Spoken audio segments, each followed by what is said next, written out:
Love and marriage, they go together like a horse and carriage. This I'll tell you, brother, you can't have one without the other. So we've gone from love and marriage to bugs and disparage in one generation. And you wonder why the children won't get married or have children. I mean, you can listen to the popular culture and see what has happened to America, what is emphasized. It's not having a family.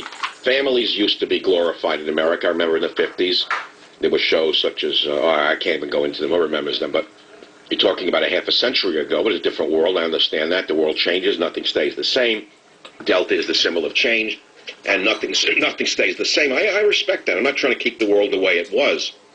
On the other hand, in my mind, there are certain principles or values that are worth sustaining.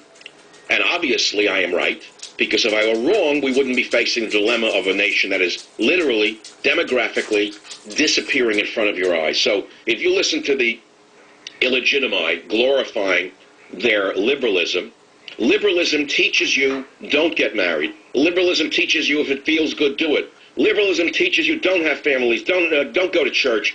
Everything that is negative, everything that is anti-life is a part of the structure of liberalism. Don't you understand that? And that's why I say liberalism is a mental disorder. I don't have an inherent dislike for liberals just because there's no reason for it. It's just I've grown up and I understand what these people stand for and where they brought us and where it goes unless the arc is stopped. John in New York on WOR, your opinion. Go ahead, please. You're on the Savage Nation. How you doing, Michael? Love your show. Michael, I'm a 40-year-old man in Brooklyn, and I've seen this the last 15, 20, 30 years in Alabama, Texas, California, and here in New York. Kids my age, 35, 40, 25-year-old kids, are scared of population, for one thing. Number two... I'm sorry, say that again, John. They're scared of what? The population boom. In their eyes, the world is too big, too populated. Oh, they were brainwashed by the communist left in the population bomb lie of Paul Ehrlich, the liar. Yes, that was the same lie that spread like a virus in the 1970s, on the same level of pseudoscience that Al Gore is spreading the global warming hysteria right now. I bought that probably 15 years ago, somewhat. I didn't buy the whole thing, but I kind of went along with it now. How come the Muslims didn't buy into Paul Ehrlich's theory of the population bomb?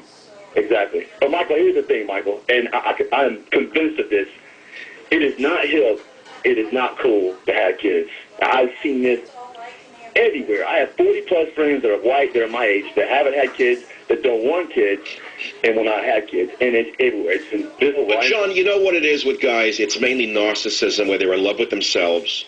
They look at themselves like they're little demigods. They don't want the mess of a family. They don't want to give up a dime, to raise a kid. In essence, selfishness is what you could say it is. I mean, you could put it into deeper psychological territory, but it comes down to selfishness, doesn't it? Yeah, probably, but to them it's not hip or cool to have kids. It's fascinating. In other words, if a guy walked down the street in Brooklyn with a kid, he'd be seen as a schmuck, not as a hero. Around though, because a lot of 40-year-olds my age, and where I live, Prospect Heights, Brooklyn, do have kids, and people go, "Wow, that's got a kid. That's pretty cool." But if you had 3 or 4 kids, how does he do it? Man, look at that. But, John, how about some of the pretty girls who walk around Brooklyn or New York with dogs now instead of children? When I was a youngster, I would see women in the streets comparing their babies with each other in strollers. Now I see girls, pretty girls, holding a dog, and I'm a dog lover, as though it's their baby, and they compare dogs with each other like that's the new generation. So you could say this, the country has gone to the dogs, couldn't you? Right. There are more puppies in New York City than there are infants from white children. There you go. That's right. Instead of an infant, they hold a puppy, and they think, look, the girls maybe don't even want to have a baby themselves because they're also narcissistic, and they don't want their bodies to be distorted by childbirth. So, look, let me say this again. I mean, this is a very complicated topic, and it's a very simple topic. You look at the nations and their birth rates, and the lowest of the European nations is Spain and then Greece. Look at these nations that were once phenomenally rich with families and children, and you ask, what happened to the Spanish male?